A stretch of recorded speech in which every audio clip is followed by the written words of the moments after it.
Assalamualaikum warahmatullahi wabarakatuh. Perkenalkan, saya Asraf Firmansyah dari semester 2A.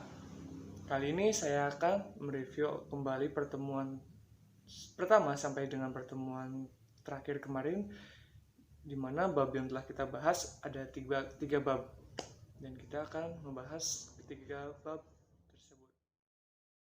Baik, kita masuk kepada materi yang pertama, di mana kita akan membahas apa arti atau pembahasan apa itu arti hukum terlebih dahulu. Baik, yang pertama ini ada hukum. Hukum ini dibagi menjadi dua, yaitu ada hukum publik dan hukum privat. Hukum publik atau biasa disebut dengan hukum pidana, dan hukum privat biasa disebut juga dengan hukum perdata.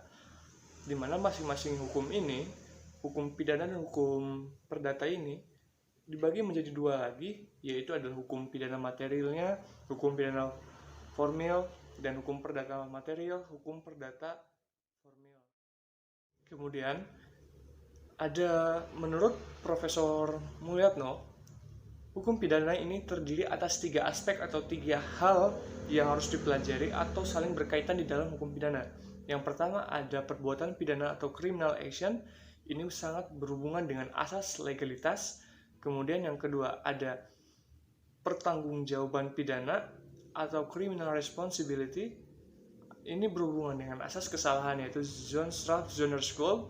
Kemudian yang ketiga ada sanksi pidana atau biasa disebut dengan criminal procedure, di mana yang ketiga ini berhubungan dengan ultimum atau biasa disebut juga sebagai ultimum remedium, di mana hukum atau sanksi merupakan sebagai obat terakhir bagi pelanggaran suatu tindak pidana. Dalam hukum pidana ini menyangkut atau membahas ada dua fungsi dalam hukum pidana. Yang pertama ada fungsi umum dan yang kedua ada fungsi khusus, di mana fungsi umum ini adalah mengatur hidup masyarakat atau dalam menyelenggarakan tata dalam masyarakat. Yang kedua ada fungsi khusus, yaitu melindungi kepentingan hukum terhadap perbuatan yang memperkosanya dengan memberikan sanksi yang sifatnya lebih tajam. Dalam hukum pidana ini adalah merupakan hasil atau warisan dari negara lain, atau yang kita akan bahas pada kali ini adalah sumber hukum pidana, di mana pertama kali ini adalah digunakan di Prancis dengan nama Kode Penal. Kemudian dikarenakan Prancis melaksanakan atau melakukan penjajahan terhadap Belanda, Prancis membawa kode penal tersebut di dalam Belanda. Ini dinamakan dengan WVS atau Wetboek van Strafrecht. Kemudian seperti yang kita ketahui bahwa Belanda melakukan penjajahan kepada Indonesia. Adapun kitab undang-undang pada saat itu adalah dengan WVS, dinamakan WVS NI, Wetboek van Strafrecht Nederland-Indië. Ini berlaku pada masa pemerintahan Hindia Belanda. Kemudian sekarang berganti nama menjadi KUHP tertanggal 1 Januari 1918. Unsur-unsur tindak pidana. Sebelum kita masuk ke unsur tindak pidana secara yuridis, artinya adalah digunakan sebagai istilah kejahatan atau perbuatan jahat. Kemudian dalam unsur-unsur tindak pidana ini dibagi menjadi dua, di mana yang pertama disebut unsur objektif dan unsur subjektif. Unsur objektif ini dibagi menjadi 6. Yang pertama ada perbuatan atau kelakuan akibat yang menjadi syarat mutlak dari delik, unsur melawan hukum, unsur lain yang menentukan sifat tindak pidana, unsur yang memberatkan, dan unsur tambahan yang menentukan tindak pidana. Kemudian yang kedua, unsur subjektif dibagi menjadi 6 pula. Yang pertama ada kesengajaan atau dolus, yang kedua ada kealpaan atau culpa, yang ketiga niat atau foreknowledge, yang ketiga ada maksud atau oogmerk, yang kelima dengan rencana terlebih dahulu, yang keenam dengan perasaan takut. Selanjutnya kita masuk kepada pembahasan tentang delik. Di dalam delik terdapat ada bagian delik, di mana bagian delik ini dibagi menjadi 4. Yang pertama terdapat dalam rumusan delik. Yang kedua, penuntut umum harus menentukan dalam surat dakwaannya. Yang ketiga, harus dibuktikan di pengadilan. Dan yang keempat, jika tidak terbukti, maka hakim harus membebaskan terdakwa. Kemudian yang kedua ada elemen atau unsur delik.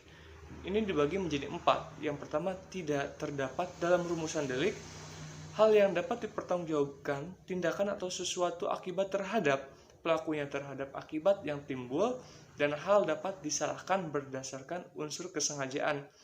Yang ketiga, harus dianggap dan disyaratkan dalam setiap rumusan delik. Yang keempat, penuntut umum tidak perlu mencantumkan dalam surat dakwaan. Teknik atau cara merumuskan tindak pidana. Ini ada 3. Yang pertama, hanya memberikan nama yuridis atau kualifikasinya tanpa menyebutkan unsur pasalnya. Yang kedua, hanya menyebutkan unsur pasalnya tanpa menyebutkan nama yuridis. Yang ketiga, memberikan nama kualifikasi dan unsur-unsurnya menjadi satu kesatuan yang utuh. Kemudian yang kedua, ada subjek tindak pidana. Subjek tindak pidana ini ada 2. Yang pertama ada manusia dan korporasi atau badan hukum. Yang ketiga, yang selanjutnya jenis tindak pidana. Jenis tindak pidana menurut KUHP dibagi menjadi 2, yaitu ada kejahatan dan pelanggaran. Yang pertama ada pelanggaran. Pelanggaran menurut MVT atau Memory Van Lichting, di mana menurut kuantitasnya hukumannya ini lebih rendah atau lebih ringan dibandingkan dengan tindak pidana kejahatan. Kemudian yang kedua ada kejahatan. Kejahatan menurut kuantitasnya hukumannya ini lebih berat dibandingkan dengan pelanggaran. Kemudian yang kedua, jenis tindak pidana menurut doktrin dibagi menjadi 2. Yang pertama ada delik formil dan delik material, di mana delik formil adalah baik yang tercantum atau tidak tercantum tetap dikenakan hukuman. Dan yang kedua ada delik material, ini diberi hukuman hanya jika ada aturan yang tercantum.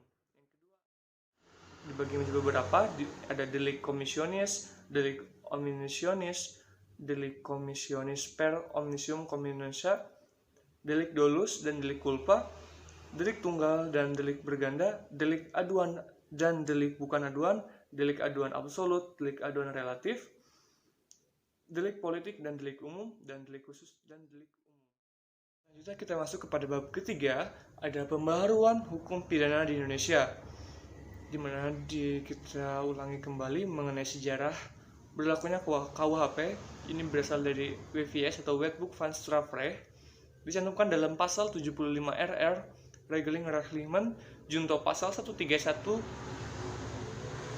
515. Ini yang mengatur tentang penggolongan masyarakat, di mana pada saat itu dibagi menjadi 3, yaitu ada masyarakat Eropa, Timur Asing, dan Bumi Putra. Kemudian pembahasan selanjutnya dalam bab ini adalah ada alasan pembaharuan KUHP, cara melakukan pembaharuan KUHP, dan metode pembaharuan KUHP. Ada 4 alasan mengapa KUHP perlu diperbaharui. Yang pertama ada alasan politis. Dalam alasan politis, kita menggunakan KUHP seakan-akan kita masih dijajah oleh Belanda. Kemudian ini mengakibatkan Indonesia ingin melakukan KUHP atau menciptakan KUHP sendiri. Kemudian yang kedua, ada alasan sosiologis, di mana di dalam KUHP tidak nilai-nilai yang terkandung dalam KUHP tidak sesuai dengan nilai-nilai masyarakat Indonesia. Yang ketiga, ada alasan praktis. Pada awalnya, dalam Engelbrecht ini menggunakan bahasa Belanda yang sulit dipahami atau perlu diterjemahkan terlebih dahulu, dan ini dianggap rumit sehingga Indonesia ingin membentuk KUHP sendiri dengan bahasa Indonesia. Alasan yang keempat, ada alasan adaptif. Sebagai bagian dari bangsa-bangsa dunia, Indonesia wajib memperhatikan asas-asas dan nilai-nilai yang sifatnya universal secara internasional. Yang kedua, ada cara pembaharuan KUHP. Ini dibagi menjadi 5. Yang pertama dengan kriminalisasi atau penciptaan delik baru.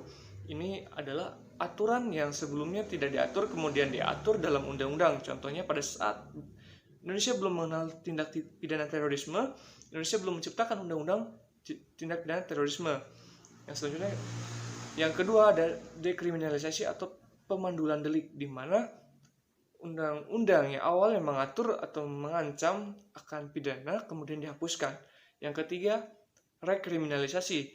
Undang-undang atau perbuatan dimaksud tindak pidana kemudian dihapuskan, kemudian diciptakan lagi, diberlakukan kembali. Yang kedua, yang selanjutnya yang keempat, ada depenalisasi atau perbuatan diancam dengan pidana dan pidana tersebut dapat hilang dan masih dimungkinkan untuk diganti dengan sanksi lainnya. Contohnya ada pidana kurungan diganti dengan sanksi administrasi. Yang kelima ada mitigating, yaitu pembaruan yang tadinya dikarenakan sanksi berat dijadikan sebagai sanksi ringan. Pembahasan yang ketiga ada metode pembaruan KUHP. Dalam metode pembaruan KUHP ini dibagi menjadi 3. Yang pertama ada evolusi, kompromis, dan global. Evolusi ini adalah dengan cara menyelipkan pembaruan pasal-pasal dalam KUHP. Kemudian yang kedua ada kompromis. Dalam kompromis, KUHP tersebut ditambahkan dalam bentuk bab.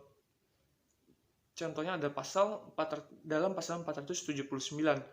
Kemudian yang ketiga adalah dalam metode pembaruan KUHP yaitu secara global. Pembaruan KUHP secara global adalah dengan cara menyeluruh atau mengubah seluruh KUHP agar tidak sama atau benar-benar berubah dari awal semula. Sekian review antara pertemuan pertama sampai dengan pertemuan ke-6 bersama dengan Profesor Dr. Hajah Heni Nuraini SMH dan asisten dosen Dr. M. Melati Aridayandi. Sampai jumpa di video selanjutnya dalam mata kuliah yang sama, yaitu hukum pidana.